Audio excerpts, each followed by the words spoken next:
Night shifts. You're bound to meet some fucked up people. Burglars, cops, druggies, etc. So grab a blanket, turn off your lights, and come on the night shift with me, with 4 true crazy night shift stories. It's your turn.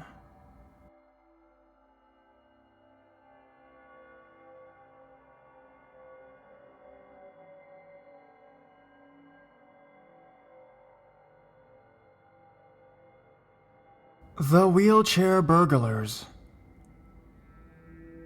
I am a manager at a fast food store. On overnight shifts, 11 p.m. to 7 a.m. There is only myself and one person with only the drive-thru open. This particular night, around 3 a.m., we noticed the back door slightly open. So I went to investigate, and as I moved the door, this man ran towards me. So I shut the door and started to check the rest of the store.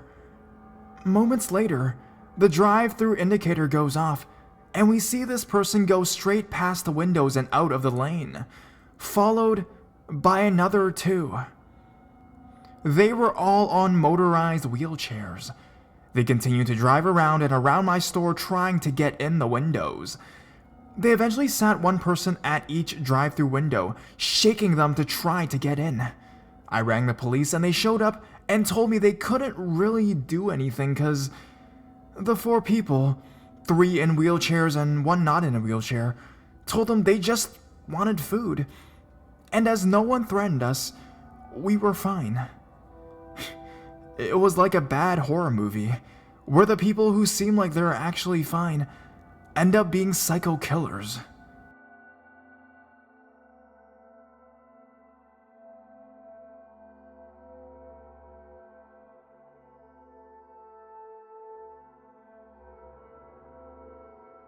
Denis,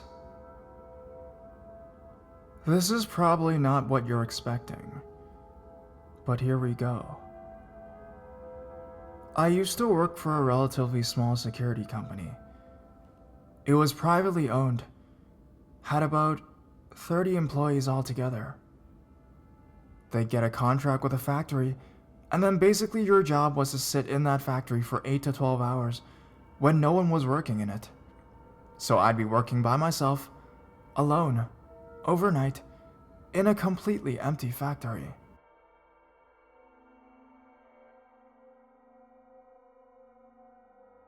In my 2 years of doing that job, I never once saw a single thing I would call supernatural.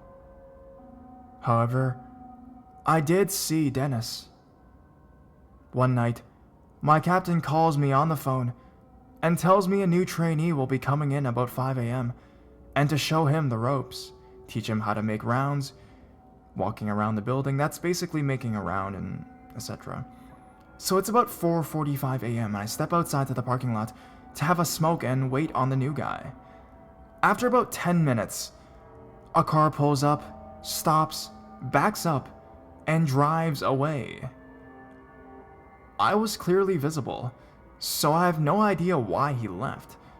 But the car passed about 3 to 4 more times before finally pulling in and shutting off the engine.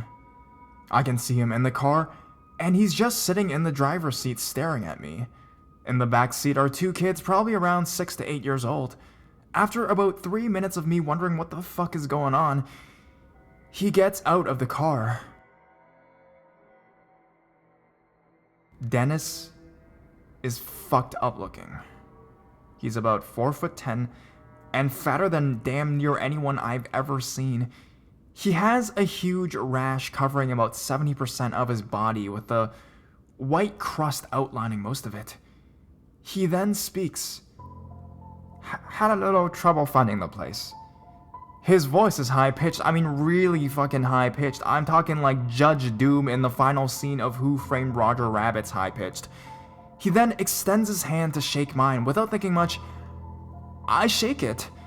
There's 1 finger on it. 1! And the rest of the hand looks like some kind of stumpy fleshman. One of the kids get out of the car, has the same rash, is also very fat, and is also missing fingers. He says, "Daddy, can I get a drink?" Dennis turns around and screams in that high-pitched voice, "Get back in the damn car and don't get out again!" I'm in fucking shock. So I take the guy around the factory, show him around, tell him where the emergency stuff is. About a minute into our walk, I notice this guy smells like hell. I mean, he literally reeks of ball sweat and fresh diarrhea. The whole time he's asking me strange questions like, "Do you have a crush on anyone that works here?" Or, "Can I hunt on this property?" He finally leaves after standing in the office trying to make small talk with me for about 15 minutes after the tour. On his way out, he says, "We're gonna be good friends, even if you don't think so now." I went home about 2 hours later and stood in the shower for a good solid hour washing myself, trying to get the image of that guy out of my head. I called my captain and asked him to reassign me someplace else. Never had to see him again. That's been more than 10 years ago, and it still bothers me.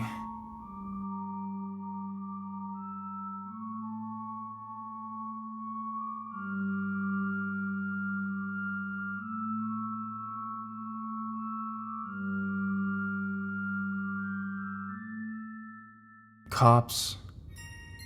I bartend at a local dive that is open until 5 a.m. So naturally, most of the customers are pretty intoxicated by the time they even get there. It was a slow night, so I spent much of the time chatting with a couple of different group of guys. Everything seemed very normal. Suddenly, I heard angry shouting coming from the men's room, about 15 feet away from me. I turned around to see a male customer holding a gun to another male customer's head. The two were struggling with each other when another third man ran up to them with a gun as well. The three of them made their way out the front door as the one without a weapon stops fighting. The bouncer is immediately calling 911 while myself and the rest of the customers are in shock. We actually come to find that the men with guns are off-duty police officers and were clearly very, very drunk. Apparently, the civilian man had offered the first cop cocaine in the washroom, setting off this chain of events. I'm not sure what charges, if any, the man with the coke faced, but detectives did come in about a week later to question me about the actions of those both officers. The last I heard, they were both suspended, and rightfully so.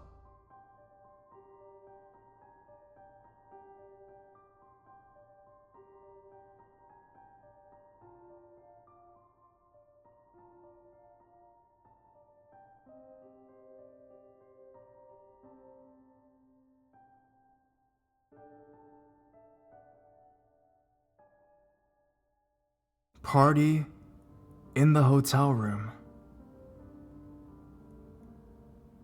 I work front desk at a hotel from 11 p.m. to 7 a.m.